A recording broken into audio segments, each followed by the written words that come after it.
So for the current video, I'm going to be testing various different RAM configurations of this Acer Nitro 5 laptop.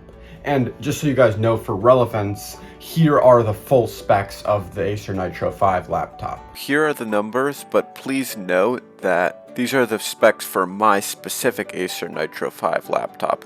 There are other models with very different specs. Now, the only thing we're going to be changing here throughout the course of the video about these specs is the amount of RAM and whether or not it's single or dual channel. It's currently 16 dual channel. So you guys are probably wondering which different configurations of RAM I'm going to be testing with this laptop. I have opened up the laptop to take out the RAM that was inside so I could show you guys the different configurations that I will be testing. So here I have two 8GB sticks, and then over here I have 2 times 2GB sticks.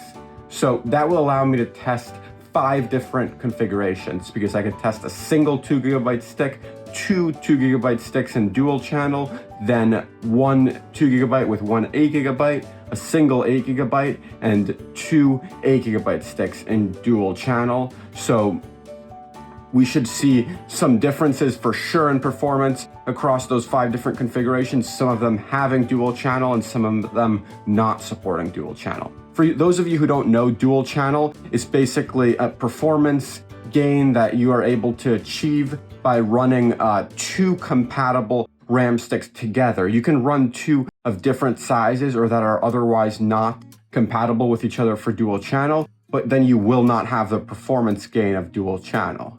So, for example, 1 2GB stick with 1 8GB stick is not going to give me dual channel, whereas 2 2GB and 2 8GB, either one of those in a pair should give me dual channel, as long as the RAM is basically similar enough in various ways. Now that you guys have seen the 5 different configurations of RAM that I'll be using for the test, I just wanted to mention that I'll also be testing 6 different games with those 5 configurations. Now, it'll be very interesting to see how the numbers depend based not only on the amount of RAM being used at the moment, but also based on whether it's in single or dual channel. How those numbers vary will probably be different for each of the 6 games, which is why I'll be showing all those numbers in graphs. So I'm going to run the tests, and then I'll show you guys all the tests right up on the screen. Now, without further ado, I'm off to start testing. Alright guys, it's the next day now, which is why I'm wearing a different shirt. I've been benchmarking all the games, and I have a bunch of results, which I think you guys will find very interesting. Let's get started with looking at them.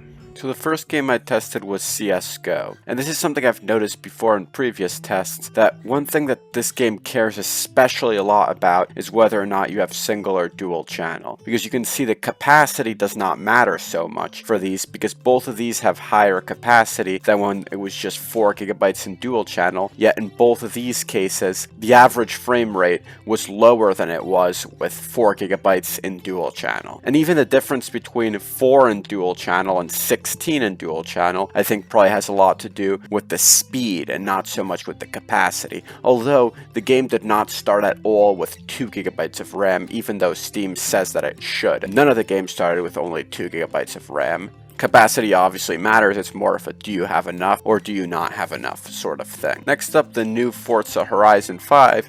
This game's requirements seem to have the opposite problem compared to CSGO's, because even though it said that 8GB was absolutely required to play this game and the game kept warning me that I didn't have enough RAM, the game still ran with 4GB in dual channel, though of course not with 2GB in single channel, which is why that's not on here for any of the charts. But anyway, 4GB in dual channel, it did run, and actually with like almost no stutter, it was definitely playable, so they should fix those minimum requirements to say 4GB is okay. As you can see, 4 and dual did better than both of these cases. Again, dual channel is very important compared to capacity is the key takeaway here. For GTA 5, again, the game did not start with only 2GB. All these values are similar enough to be with margin of error, I'd say, so surprisingly this game apparently doesn't care much about single versus dual channel, because this configuration with 4GB in dual channel had no advantage above the 2 single channel configurations, although it did not have stutter with only 4GB in dual channel either. Clearly the game prefers faster RAM. I won't say it prefers more RAM, because it's an old enough game that I doubt that this difference is being caused by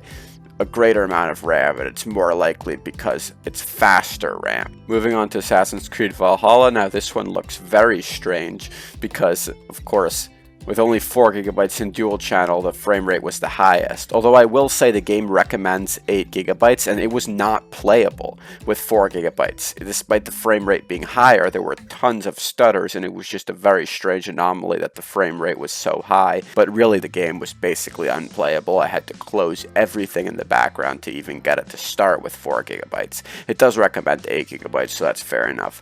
But anyway, across the board with the others, it's standard. Again, this game doesn't seem to care that much about speed or whether it's dual or single channel RAM. Finally, Cyberpunk 2077. Across the board here, the numbers are pretty similar, though do note that this is the one game that did not start with a single stick of 2 GB or with 4 GB in dual channel. The game still would not start. All the others would start with 4 gigs in dual channel though. All the results that we do have are within the margin of error, pretty similar, but maybe it does like a little bit more RAM for this game. So you guys are probably wondering then, what are the real world implications of these results and how can you use them to make better choices when deciding what sort of RAM kit you should put inside of your laptop? And what I would say here are the main takeaways are basically, first of all, don't worry that much about capacity. Make sure you have enough for the games you want to play, but having like 64 GB for gaming, total overkill. And also if you had to go between like a single 32 GB stick or 2 8 GB sticks, go for the second one, even though it's less RAM total. The reason being that dual channel is going to be more important than capacity in most cases for a higher FPS. So worry about making sure you have 2 sticks of RAM of the same size that are compatible and can be run in dual channel more than you worry about how much RAM capacity you have. As long as you have enough for the games you want to play, that's good. Don't worry about getting any more than that. Worry instead about making sure you have dual channel and also speed, especially for CPU intensive games like esport titles that are not going to care that much about your graphics card. You definitely want to have fast RAM in addition to having dual channel. That's about all I have for you guys today, but I do plan to release a new video very soon. I hope you enjoyed the video, and as always, thank you all for watching. Hope to see you all in the next one.